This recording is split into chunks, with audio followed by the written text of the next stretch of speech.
How's it going, guys? In this video we're going to go over the combined gas law, which is basically just Charles' law and Boyle's law put together into one formula, which is P1 V1 over T1 is equal to P2 V2 over T2. So I'm just going to put this to the side, and then we'll go through a bunch of problems that are common that utilize this formula. So first one is going to be this. This is probably like the most common combined gas law I've seen. The most common type of problem that utilizes it, or requires it rather. 154 ml at, let's say 755 millimeters of mercury, and we'll do 20 degrees Celsius.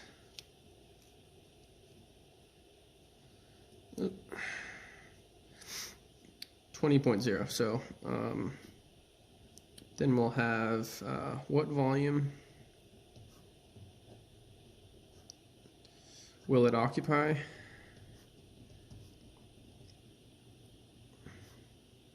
At 730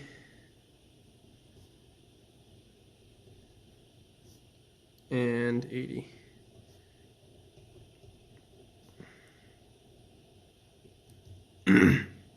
Okay, right away what we can look at is what volume will it occupy. We're looking for volume, and that's going to be our V2. So we can put V2 on its own over here, isolated, and then we're going to see what it takes to algebraically rearrange this formula so that V2 is alone. So we know that we're going to have P1 and V1, because those shouldn't have to move. Then we would multiply T2 on both sides to get rid of it down here. So we're going to have T2 up here.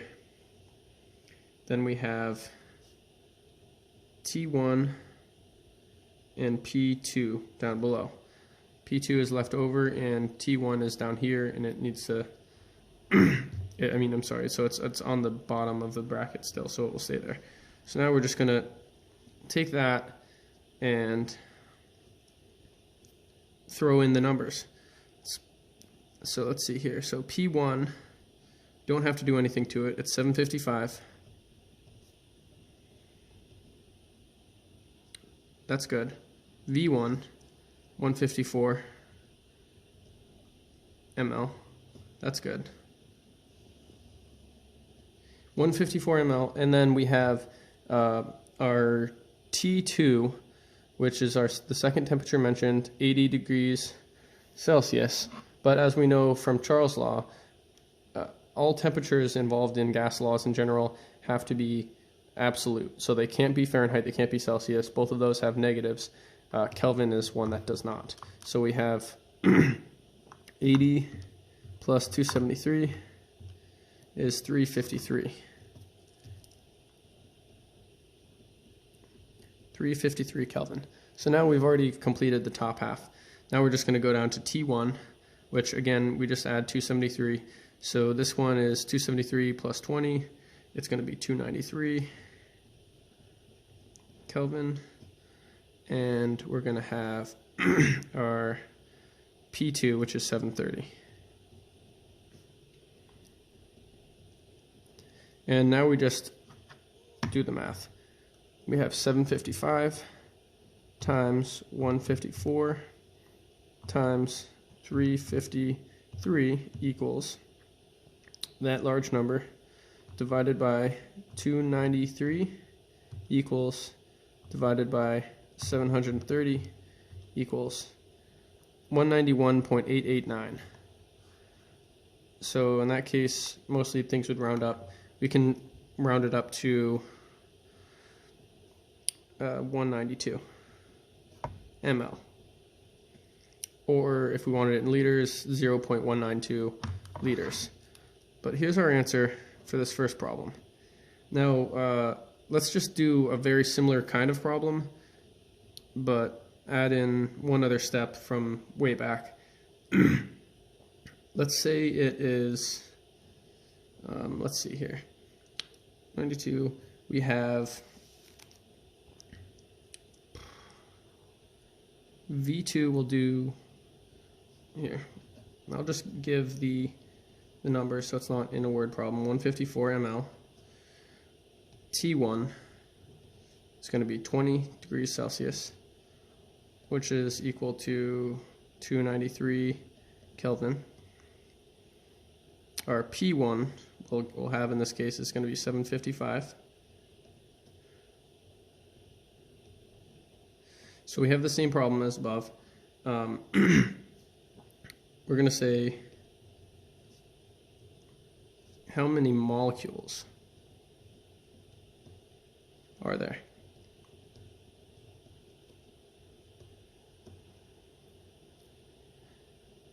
Assuming 22.4 liters per mole. And our V2 is,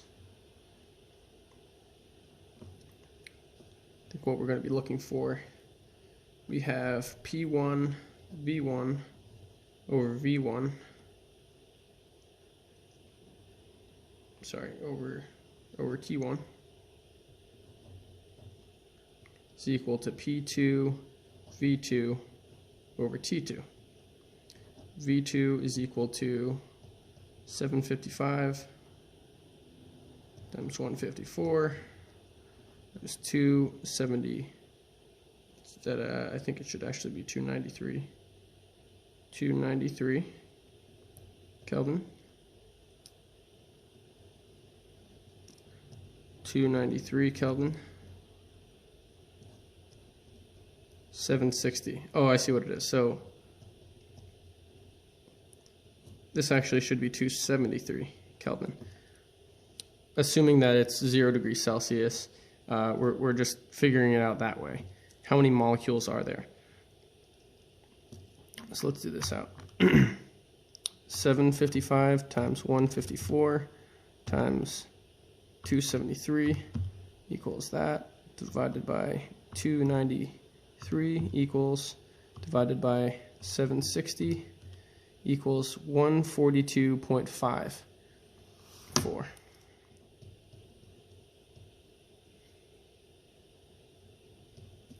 We can see that's approximately 143 ml. So that's what we found now. Now we're going to take that number and we're going to use it again. So we have 143 ml. We have 1 liter per 1,000 ml. We're going to use this right here to figure that out. So we have in 1 mole 22.4 liters, and that's just a given. So we're going to have ml cancel out. Well, we'll do the cancels at the end, I guess. 1 mole, and then we have 6.022 times 10 to the 23rd, Avogadro's number, per mole. And then we cancel. So mLs cancel, liters cancel, and even moles cancel. And this is molecules up here. So let's just do out that math. We have 143 times 1 times 1 times 6.022, where is it? 10 to the 23rd equals that, divided by 1,000. We got 8.61 times 10 to the 22nd. We'll do that one more time.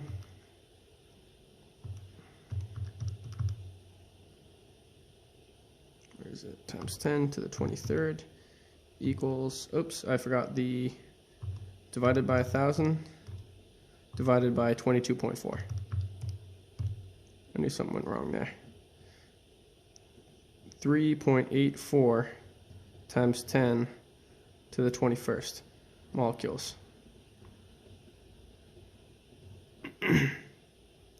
Oops, crossed out that 21. Okay, so that was kind of messy, but that is another type of problem that they can ask. you can kind of take it one step further, and if it's a multi-step problem, it can sometimes be tricky. Here's another one that I've seen a few of these, and they kind of threw off a lot of the people in my class. I remember it took a while to go over these. A sample of gas is collected over water.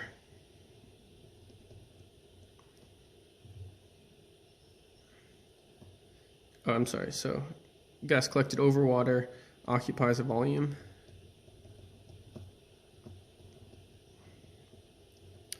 of 24.2 ml at 20 degrees Celsius and 723 millimeters of mercury.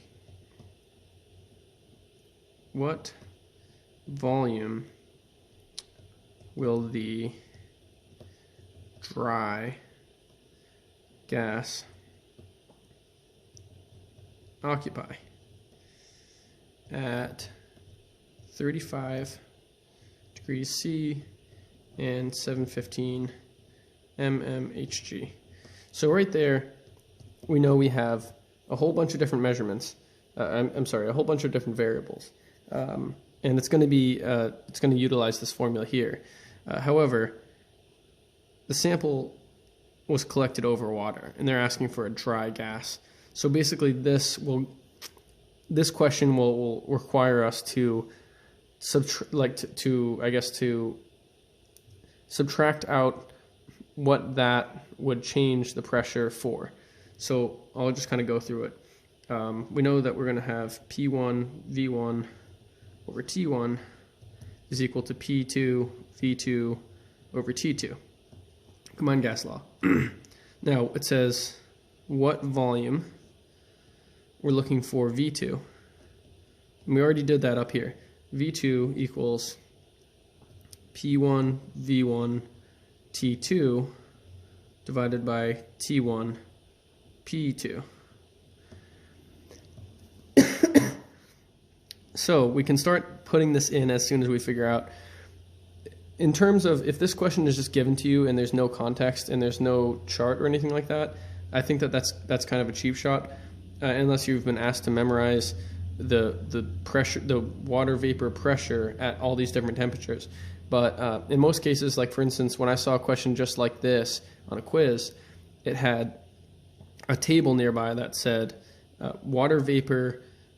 It had the corresponding water vapor pressures for every degree in Celsius. So then we can just figure that out. Basically what it means, if a gas is collected over water, there's water vapor mixed in with that, which is contributing to the total pressure. Now we've been given the total pressure with the water because it was collected over water, which was 723 mmHg. We want to subtract it out. So in this case, I'll have a table here, and the table says, let's say, for the vapor pressure,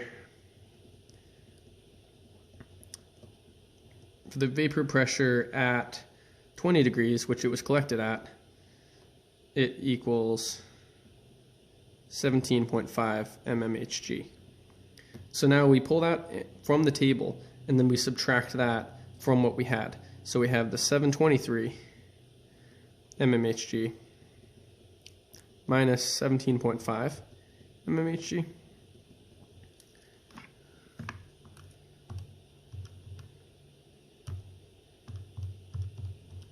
We're left with 705.5.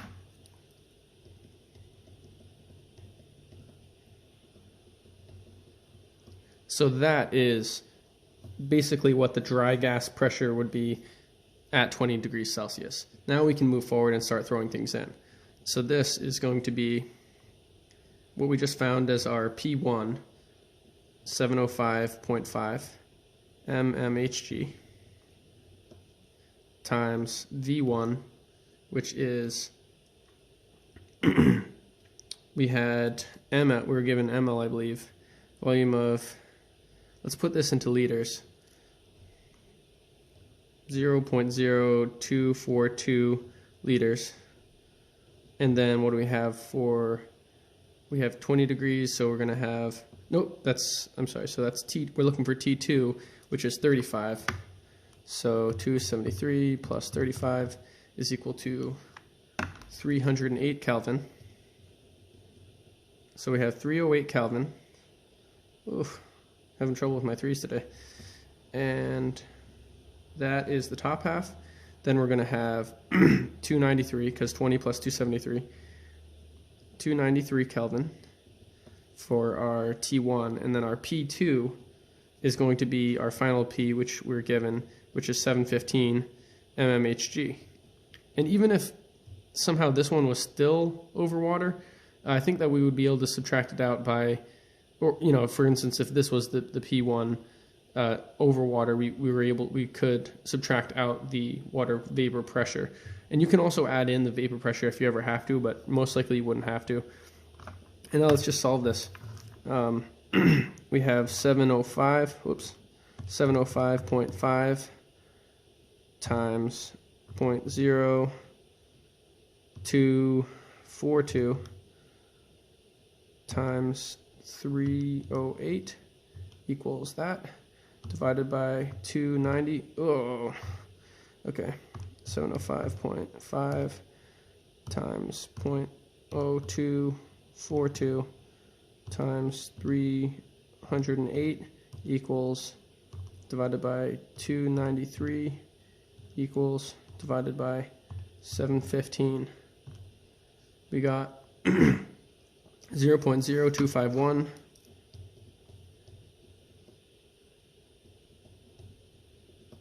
liters, or 25.1 ml. So there we go. These problems are somewhat rare when you're asked the gas is collected over water, but I think it's good to know. Like I said, these are going to be the most common, and then these two are kind of variants that can be used to basically make it a little bit more challenging. Maybe if it's a multi-step problem, they'll make the first two easier, and then the final will be kind of a bonus, or just a trickier problem. So yeah, hopefully this helps someone.